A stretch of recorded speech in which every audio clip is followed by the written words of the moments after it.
Are you dreaming of moving to London and making a fresh start in one of London's top neighbourhoods, Wimbledon Village? Well, you're in luck. Wimbledon Village in southwest London isn't just about tennis glory, it's a lifestyle.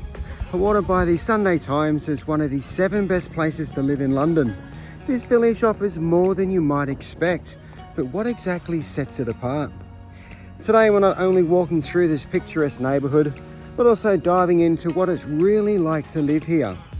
We'll explore everything from the local shopping scene, green spaces, markets, and of course the pubs. Plus we'll visit one of the village's most luxurious properties, normally closed to the public. Stick with us as we show you the true spirit of Wimbledon Village. Meet the locals, peek inside a luxury property, and discover hidden gems that make living here truly unique. There's a reason why residents love living here in the village, and after this video, you might want to as well. Now, one of the first things you'll notice about Wimbledon Village is how incredibly dog friendly it is. Everywhere you look, locals and visitors alike are out and about with their 4-legged friends. I mean, what's the point of having a dog if you can't take it with you? Now, when you walk past shops or any stores that you enter, most of them are dog friendly, and a lot of them have signs out the front, and some even have water bowls. Now, dogs here in the village are not just tolerated, they're celebrated as cherished members of the community. Isn't that right, London? Hey, London! When you first visit the UK, you quickly discover that pubs are a part of British culture, and you might be surprised to learn that it's home to more than 3,500 of them. And the pubs in Wimbledon Village don't disappoint. They all exude warmth, character, and each has its own historical past. From the centuries-old charm of the Dog and Fox to cosy nooks with distinct personalities. Yet what truly sets them apart is their unwavering embrace of canine companions. Here amidst the festive atmosphere, dogs are welcomed with open arms, pampered with bowls, blankets and treats. One of our favourites is the crooked billet. When it's sunny, you can grab a deck chair from inside and take it out into the open green space across the road. As you can see, it's pretty popular with the locals, and it's also dog friendly. So let's raise a pint to these dog-friendly havens, honouring the bond between man, beast and brew in true London fashion. And while you're here, don't forget to hit the like, subscribe and notifications button, and leave a comment down below. When you first take a stroll down Wimbledon Village High Street, it's pretty easy to see why people love to live here. Honestly, we only discovered this part of London because our work brought us here, and we quickly found the village has a real buzz and a strong sense of community about it. Funny enough, Sarah and I have met so many people thanks to our Westy London. Whether we're stopping for a coffee at a cafe, enjoying a meal at a bistro, dining at one of the restaurants, or simply browsing the boutiques that line the street, there's always a friendly face. The most amusing thing is, we know most of the dogs by name, but not their owners. But isn't that normally the case? Did you know that Wimbledon Village is also home to its very own horse stables?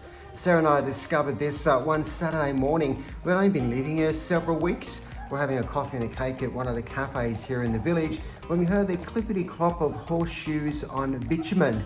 Then we heard our dog barking. And much to our surprise, we saw 8 horses just casually strolling down the main street. Wimbledon Village is also home to some of London's most expansive green spaces.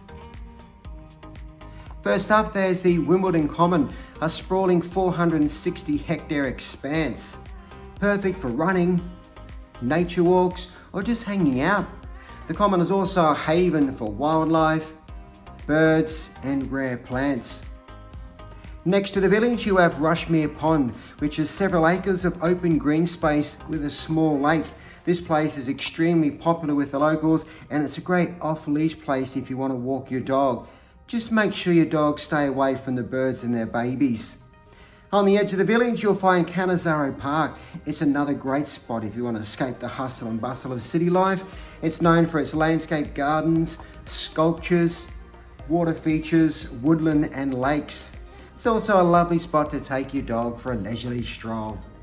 And let's not forget Wimbledon Park, a 200-acre green space which boasts a picturesque lake, and it's popular with the families, tourists, and it's located right opposite the famed Wimbledon tennis arena.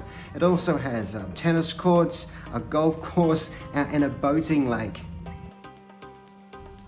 London boasts an abundance of markets, and it's no surprise that Wimbledon Village also has its very own harvest markets every Sunday from 10 till 4.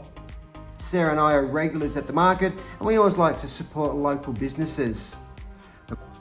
The market offers a great selection of fresh produce, breads, meats, cheeses, and food stalls. Now, markets aren't just about the food, they're also about the vendors who all have a story to tell. So make sure you pop over and say hello, they're always up for a yarn. Did you know that Wimbledon Village also has its very own local celebrity? Isn't he handsome? His name is Mr. Fudge, and you'll often see him wandering around town. Sometimes he's been known to make guest appearances at the Dog and Fox. Now, I mentioned earlier in the video that I'd show you a luxury property here in Wimbledon Village.